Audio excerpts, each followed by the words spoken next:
这是我叔叔，我们今天要来介绍他的工作。他是日本武士刀的磨刀师。那这个职业呢，其实在日本已经是文化遗产了。带大家看一下这份工作的精神。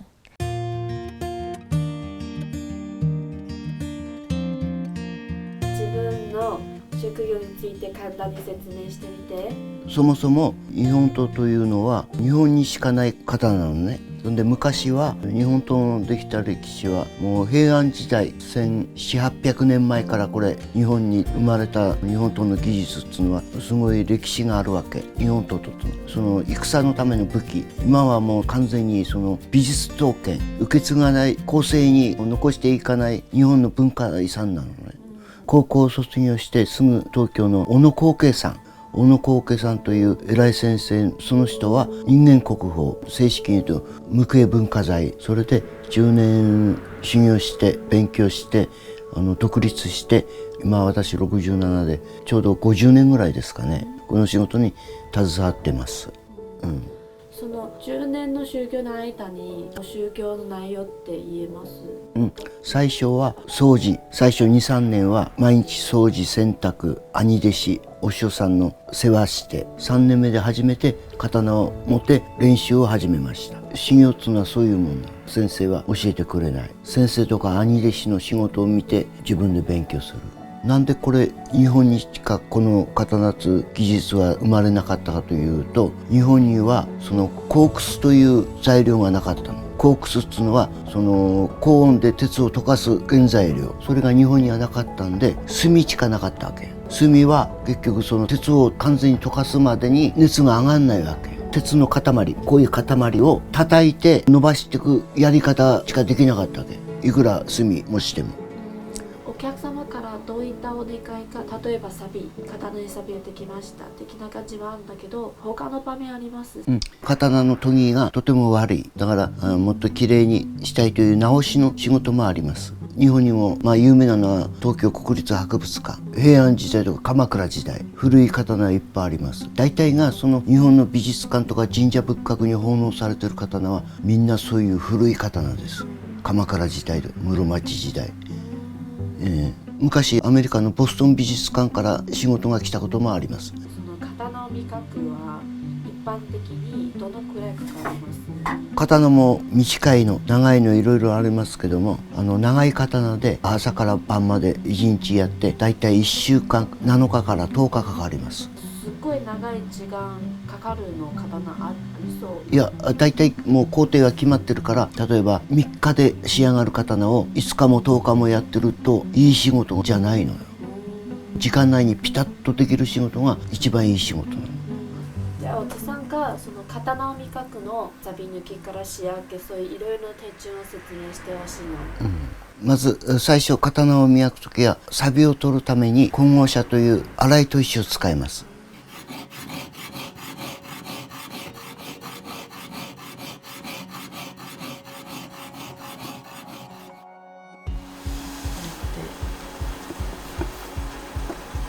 今錆が取れた状態です。完全に錆が抜けたら次の段階は瓶水という砥石を使います。混合車で入った深い砥石の目を取る作業です。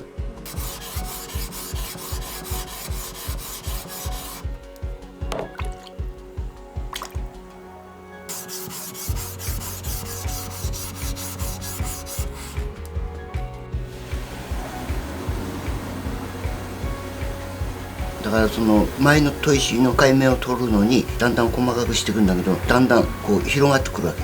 その次は改正はまた次の段階の砥石なんですけど、その瓶水の砥石目を取る作業です。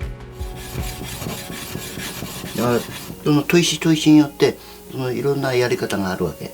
下地の場合全部見えない面を研いでるわけよ。反対側だから見えないでしょ、砥石がどういう状態になってるか。だからそれは全部監視事なんだよ。だからそこが一番難しいところなんだけど、ミネっつうんだけど今度は三角形になってるわけよ。この線もピシッとまっすぐ通さなくちゃいけないわけだから、押し方によってこれがこう曲がる可能性もあるわけよ。俺慣れてっからそんなことはないんだけども、で名倉は同じく海星の砥石目を取る作業です。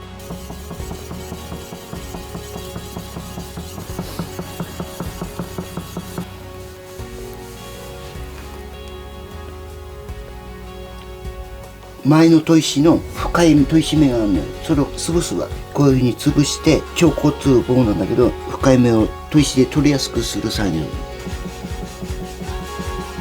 そんで駒名倉は名倉のまた一段細かい砥石なんですけども、名倉の目をさらに細かくする砥石。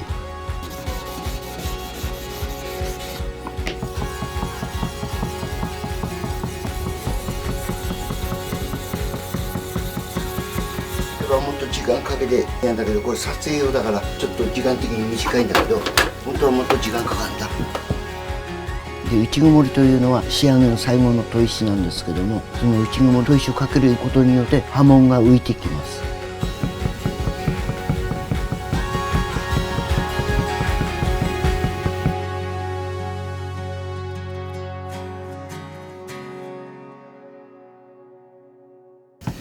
これが下地研ぎの最終砥石で地砥っていう砥石。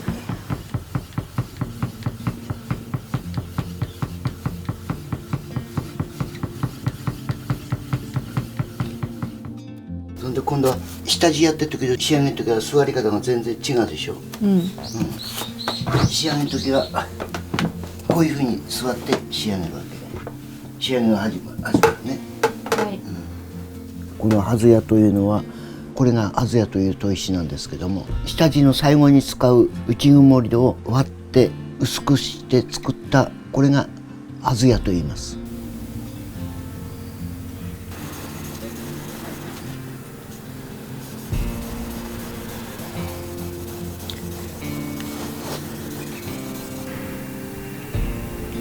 その次の工程ですけども、これは地図屋という砥石。これも元はこういう大きい塊、砥石の塊。それを割って砥石で吸ってこういう薄くして使います。この刀の地金、この黒いとこの模様を整えるための作業です。これも刀によっていろいろ砥石を描いてきます。その刀に合った砥石を選んで使います。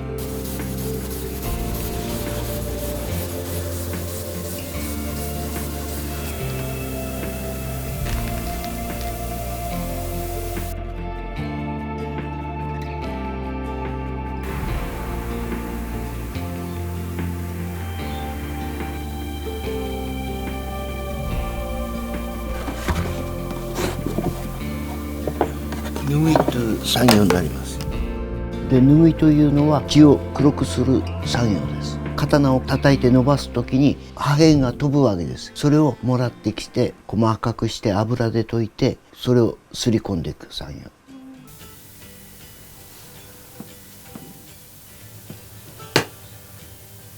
刀専用の油、名前は長寿油。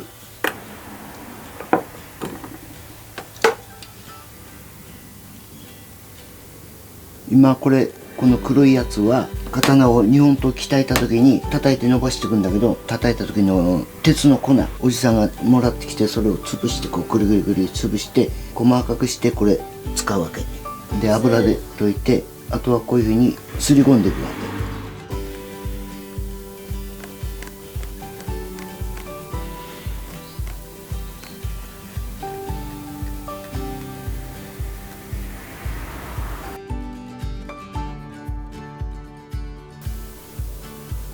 色が黒くなるのは原因はさっきの鉄の粉。そうそうそう、すり込むわけ。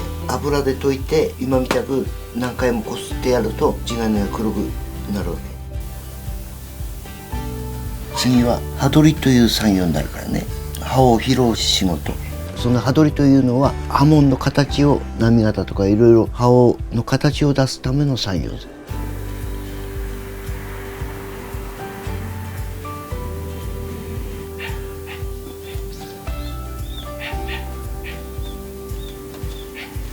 実際今刀を広くするとは、広くなるの場所はどこから？これ刃文の形ね。だからいろんな刃文の形があるわけ。これはまっすぐな刃だからすぐ刃。これはくの目、乱れ。これは大のたれが、こういうふうに刀をこう作った時点で、もうこの刃文っていうのはこう決まってるわけ。さっき言ったこんな小判みたいな砥石で、あれも自分で作るわけよ。砥石を吸って吉野紙を貼って漆を塗って固めて作るわけ。これがそれ。これみんな自分で作るの。全部自分で手作業。こういう小判型の丸い砥石で動かしながらね、下の刃の形を同じようにこれで出していきます。なんでこういう作業をするかというと、この地金の黒さと刃文の白さ、よりいかに綺麗に見せるかという作業。これ言葉で説明するのはと難しいんだけど、この白と黒のバランス、それによって刀の美しさを出していくわけで、最後に磨きという仕事はこの峰、しのぎと言いますけども、しのぎを黒くする作業、そういう作業です。这种磨的阶段不是太阳光照射的话不行。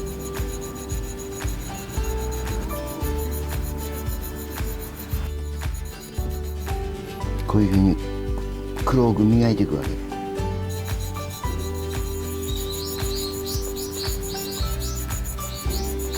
最後のなるめという仕事は、これ見てもらうと形が違うのが分かると思うんだよね。これは先っちょが全然違うでしょ。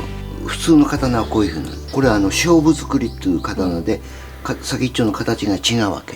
この部分は帽子というんだけども、白くこういうふうにはずやでつくんだけど、こういうふうにやるのがなるめという仕事。この刀はなるめはないの。これ全部の手順、全部の流れの中に一番難しいの手順あります。でもこの仕事はみんな手でやる仕事だから、勘でやる仕事だから、自分の頭の中には理想の仕上がり像っていうのは常にあるわけよ。夏の入道雲が湧くような感じで歯取りをふわーっとしなさいって先生から言われてるわけ。でもなかなか何十年やっても理想像にはいかないわけよ。だからその辺が難しいとこであり、また楽しいとこがな。だからそのぐらい奥が深いの。この地図や一枚違ってもまだ違う仕上がりになっちゃうわけ。だから素人の人がこの研ぎがいいとか悪いとか言っても実は全然分かってない。そのぐらい奥の深い仕事。一番高いがやっぱあれ25万円。そうそうそう、これが一番。一番高い。値段は25万円。彼のカメラと同じで、いい砥石を使わないといい仕事もできないの。この職業に入ってから今までやってきて感想は？これは日本の本当に文化遺産だから、この仕事を後世に伝えていかなくちゃいけないという使命感はあります。ただ私には後継者がいない。だから俺はこの仕事を私で一代で終わり。だけどもこれは誰にでもできる仕事じゃないんで、その辺は難しいけども後に残したいないという気持ちはあります。それが一番かな。看完有没有一种很感动的感觉？我觉得这就是日本人匠人的精神，一步一脚印踏实的做，一做就是50年。我觉得人就是要这样子，不要想半年一步登天，做事情要慢慢做，一步一脚印，是不是很感动？原先要拍这支影片的时候，觉得我属于这个工作很特别。那拍完之后呢，我觉得这件事情必须推广文化遗产，而且在他这一辈之后没有人了，分享给身边的人，了解到这件事情，希望这个东西不要失传。OK， 有人想要报名吗？武士刀小学徒这样，但是你们可能要搬去日本。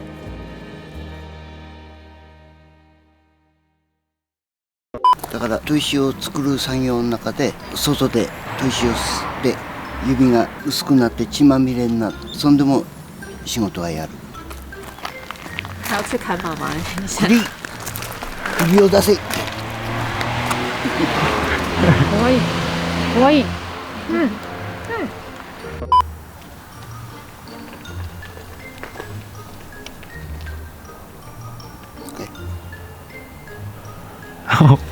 OK， かっこいい，かっこいい。妈妈恋爱，再